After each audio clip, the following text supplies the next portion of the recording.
Okay, so we're back and we're continuing to talk about making decisions in relationships. And so far today, what we've talked about are some of the consequences you might experience in your relationships. First, we talked about the consequences you might experience if you're choosing to wait to be sexually active, and we talked about the pressure and maybe a little regret and maybe not being quite sure how to express this to your boyfriends or to your girlfriends. We talked about the worry about breakup, but we know you have to worry more about breaking up if you're having sex than if you're not having sex. We talked about the problems you might face if you're choosing to become sexually active. All the different sexually transmitted diseases, HPV and chlamydia, genital herpes, HIV, syphilis, gonorrhea, hepatitis, pubic lice. We talked about the problems that you might have to face if you're choosing to be sexually active and you become pregnant, and all of the issues with your family, with your friends, with your money, with your economics, with God, to have to address your sinful choice with. So we've been looking at some of the consequences in relationships, but now let's talk about the relationship themselves. One of the things that is just at minimal required of a sexual relationship is a relationship. That's the second half of that term, sexual relationship. So let's step away from the sex part of it and do some thinking about relationships in their entirety. And the first thing that I want you to do for me today is to tell me, we're going to make two lists. We're going to make a list of good qualities in a relationship, and we're going to make a list of bad qualities in a relationship. And what I want you to think about is not necessarily, you don't have to think about boyfriend and girlfriend types of relationships. Think about your best friends. Think about your family members. Think about the people that are closest to you and most important to you. What are the good qualities of those relationships? And then think about relationships that, boy, they've just never gone right, and you just haven't been able to make it happen. Let's talk about what some of the bad qualities are in that. And you can tell me either way, good or bad. Just raise your hand and let me know if it goes on our good list or if it goes on our bad list. And who wants to get started? Good or bad qualities of a relationship? What do you think? Overpower. Overpowering. And does that go on the good or the bad side? Bad. Okay. So if you overpower someone else. Very good. Okay. You can talk and they understand. So you can talk and you can have understanding. Very important. Okay. Did you have one? You want to? What one do you have? Trust. Trust. What side does that go on? Good. Trust goes on the good side. Okay. Honesty. That's a good one, too. That goes on the good side also. Honesty. Okay. A problem that some people might have is their boyfriend's cheating on them. Okay. Cheating.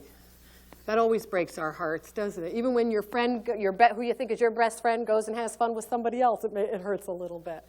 Shared interests? Shared interests. That would be a good quality. Good, yeah. Oh, I almost wrote it in red. Shared interest. That always helps to get a relationship started, for sure. All the way in the back. Communication? Communication. Communication is two things, isn't it? Talking is part of it. What's the other part of communication? Who said it over here? Listening. Listening, right. So communication goes two ways. We can talk up a storm, but if we're never willing to listen to somebody else, that really doesn't work as well for us, does it? What do you think? Lust. Lust. That was on the bad. Okay. Right, we're going to put lust on the bad side. Okay. And I'm going to clarify that, because lust is something that's only about you. It's not about the person you're with. It's just about what you want. And that's not what's desirable in a relationship, is just focusing on yourself. What do you think? To care for each other. To care, to have interest in one another, compassion for one another. Is that where you're going with that? Okay. So Boy, you guys really have a good list here. Okay. Let's see who I haven't called on yet. Yeah. Gossip. Gossip. That would be a bad thing, wouldn't it? Yeah. Okay. Lying would be a bad thing. Very good. Lying's always, always a problem. Jealousy with friends. Jealousy, would that be a bad thing? Jealousy, okay. You guys have a great list. Any kind of abuse. Or verbal or emotional or any of that, okay. Abuse. Okay. Reliability. Ooh, I like that. That's a good one, right? Reliability. Okay. Ooh, I wrote it in red. Reliability. Okay. Respect. Respect. That's a good one. Can I ask you a hard question about that, though? How do you know if someone respects you? Because they won't put pressure on you. Okay. So if you're in a relationship where there is respect, they don't put pressure on you. Is that right? So if you're in a relationship where you're feeling pressure from the other person to do something you don't think is right, would you say that's a lack of respect? I think so too. Very good. Okay. What else have we got? It might interfere with your work. Say that slow and loud for me. It might interfere with your work. If it's bad, a bad relationship. So it distracts you from the things you need to be doing? You're worried more about the relationship than about your responsibilities? Okay.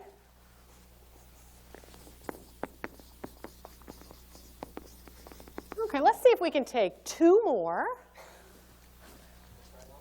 Betrayal. That's got to go on the bad side, right? Okay. Okay. One more from someone I haven't called on yet. Pressure. Pressure. And would that go on the bad side also? Okay. You guys have a great list. Let's see what we've come up with here. These are hints that you're in a relationship that isn't going the way it should. If you're betrayed, if one partner is overpowering another, if you're cheated on, if you feel pressure, if there's lust, if you're talking about someone or they're talking about you. And this is something, this happens when we're talking about sexual relationships. In high schools that I go to, one of the things that everybody tells me is that everyone knows who's having sex and who isn't having sex. It's a common knowledge in high school. Well, that means that the two people that are having sex with each other are talking about it. That's gossip. Okay?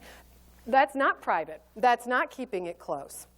That's gossip. So to gossip about someone is always harmful. The only way any of us want to be talked about is nicely, right? If someone's going to talk about us, we want them to say, oh, she's so nice, he's so good, they're such good friends, they know how to treat people. You don't want people saying, hey, you know, she gave it over to me last night. That isn't the kind of talking that we're wanting. We want uplifting talk and caring talk for each other.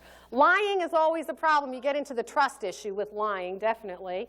Jealousy, very good point. Some places I go, we get into a little debate about does jealousy go on the good side or the bad side. Some kids sometimes think that if their boyfriend or their girlfriend is acting jealous of them, that's how they're showing them they love them. But I want to tell you, that's never how you show someone you love them. Jealousy is control. If you say to someone, you can't talk to them because it's going to make me upset, you're trying to control that other person's behavior. Jealousy is not about love. Jealousy is about control. If you have a good relationship where you have trust and all these good things, there isn't a need for jealousy because the trust is there. Your boyfriend or your girlfriend could talk to somebody else and you wouldn't feel threatened. They could spend time with somebody else and you wouldn't feel threatened. So jealousy is definitely harmful. Abuse, and we were careful to talk about physical, emotional, verbal abuse. Someone doesn't have to hit you with their fists to harm you. Sometimes words can harm us in an even worse way.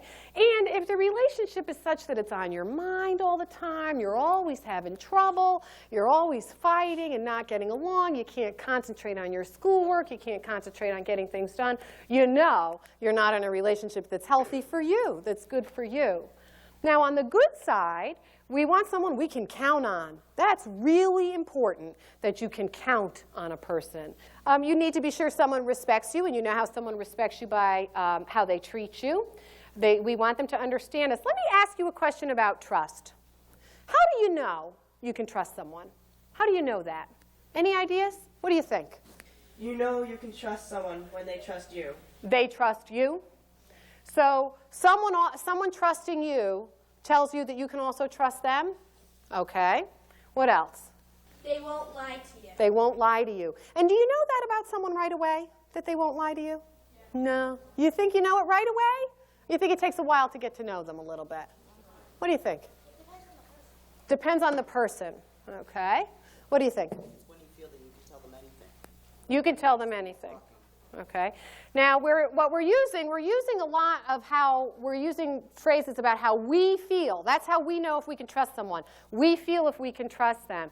If they trust us, then we ought to automatically trust them. Right? If we think they won't lie to us, we might know that right away. I want to caution you about this. Trust takes time. Trust takes a lot of time. And what you want to know about someone, if you're looking for a good relationship, you want to know that you can trust them in the small things as well as in the big things. So you need to pay attention to each other.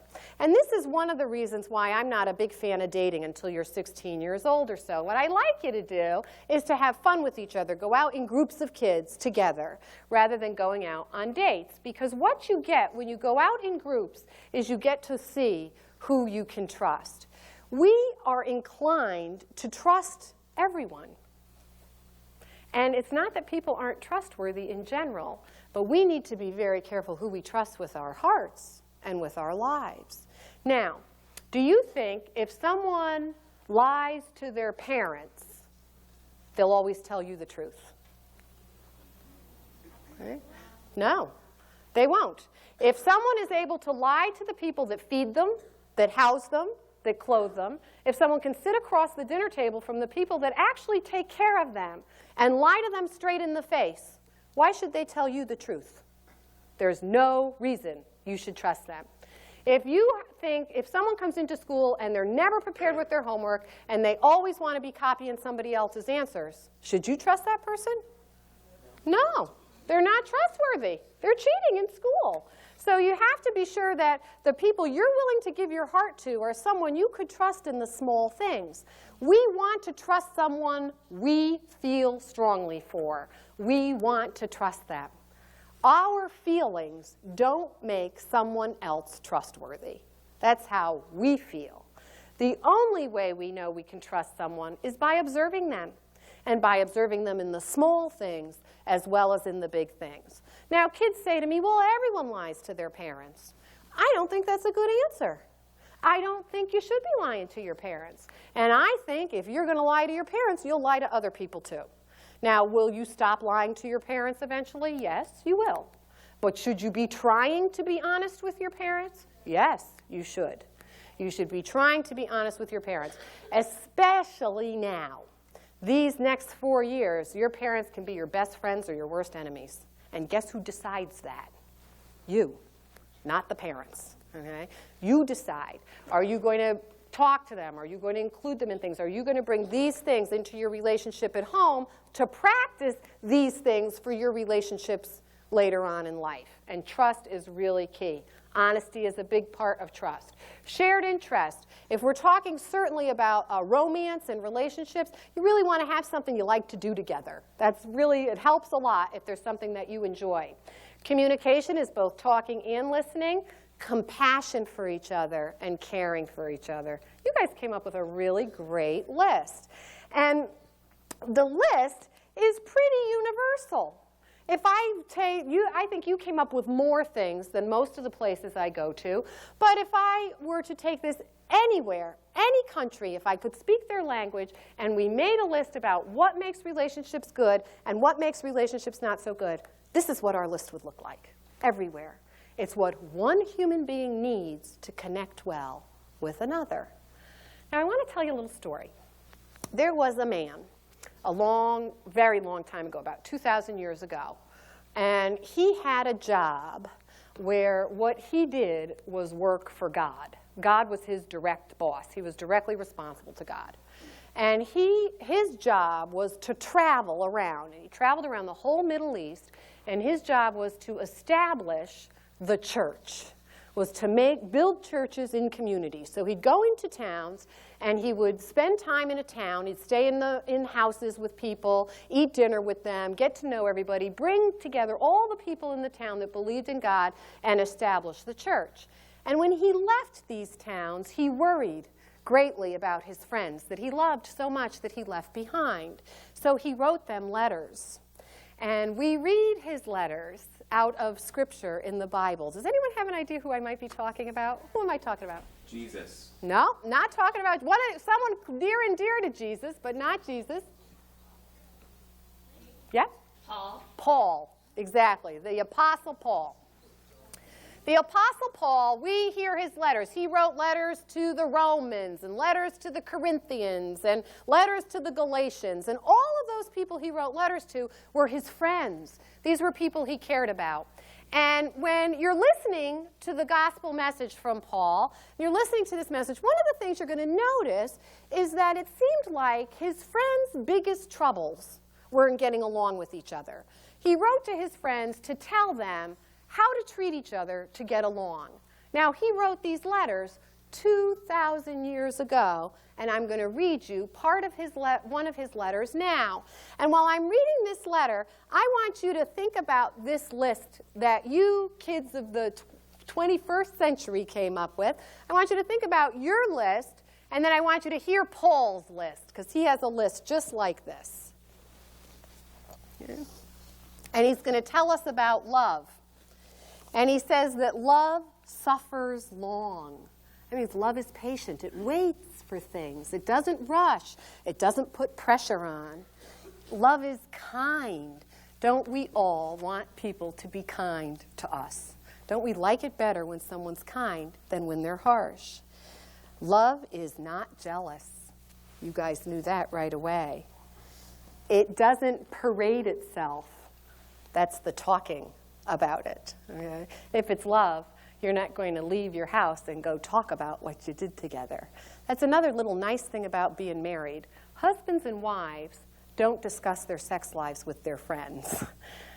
Boyfriends and girlfriends do, but husbands and wives don't. They keep it private. They don't let this happen. It is not puffed up. That means love isn't a situation where I'm going to think I'm better than you. Right? That's a bad thing in a relationship. You wouldn't want that. Love isn't rude. It doesn't rejoice in inequality, but it rejoices in the truth. Love bears all things, believes all things, hopes all things, endures all things. Love never fails. 2,000 years ago, Paul told us the same thing that you guys are telling us today. What matters in our hearts is how we treat each other, and that has never changed. The same way God's wishes for us have never changed. It's easy for us in the year 2000 to think, well, you know, God made those rules for a long time ago. They don't count today. But they count today, because how we treat one another, how we care about one another, is all that matters in our daily lives. It's our greatest source of happiness, and it's our greatest source of sorrow. So, if you become sexually active, which side of the list enters into your relationship? What do you think? It's easy. It's a lot easier to be jealous when you're having sex than when you're not, isn't it? You're a lot more tempted to lie about something if you're feeling under pressure. Sex means one person's putting a little pressure on another if you're not married yet. The bad side is the us side. It's our human self. How many of us haven't been tempted not to tell the truth? How many of us haven't been tempted not to be trustworthy? How many of us haven't been tempted to throw a fit because we want it our way, not your way? That's That's ourselves. That's our humanness. What Paul is asking us and what God is asking us is that we invite him in. That last 3 words I read to you were love never fails. How many of you know of someone who's been in love and it's failed? Raise your hand. They've been in love and it failed. Yeah, I know somebody like that. Right? Okay. Lots of us. Does love fail because God makes a mistake? Love fails because we make a mistake. We, little humans that we are, aren't capable of all this perfectness all the time. We make mistakes. We do things we shouldn't do to each other. Those are our human weaknesses.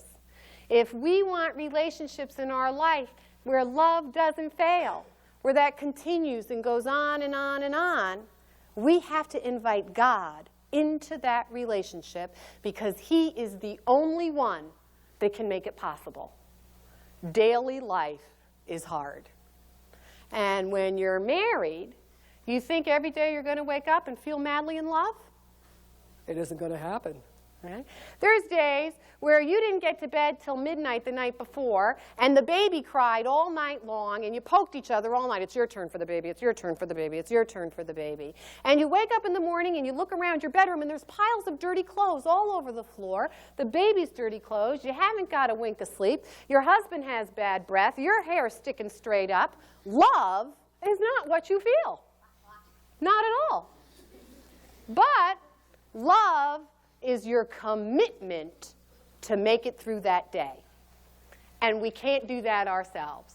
Love is the commitment when you stand at the altar of your marriage and you say, I do, no matter what. That means even on those mornings where I don't feel love, I will act loving. That's not humanly possible. We need to invite God in to help that to happen. If we are not married and we're sexually active, have we invited God into our relationship? We've shut the door on him. We've actually said, God, stay out of my relationship. I want to do what I want. I don't want to do what you want. We can't have this.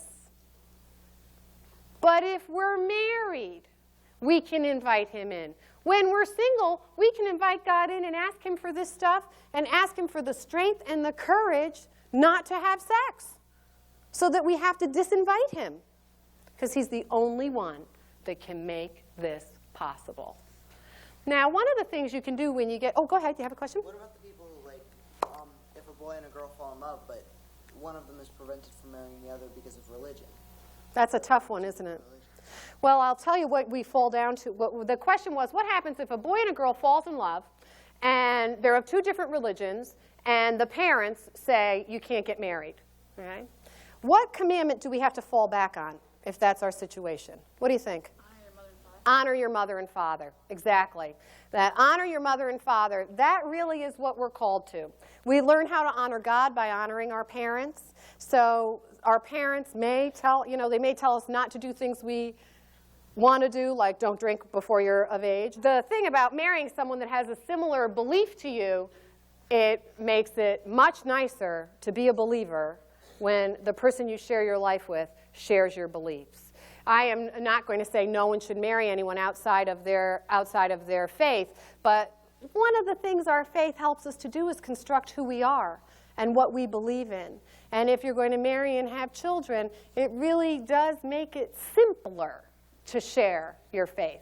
So I want you to be thinking positively about your relationships, not just negatively about your relationships. You're trying to grow this love and this trust, and you do that from sharing time with each other, talking to one another, caring for each other. And when you go back to school this week, what I'd like you to do is, if you have a chance in school, get together and see how big a list you can make of ways to show your affection without having sex. Okay? I've had kids make a list of 170 things in 15 minutes, and they all have to free you from temptation and allow you to be together in a way that is nice to be a couple, but where you wouldn't be tempted to have sex. And see how big a list you can come up with this week when you get back to school. Okay?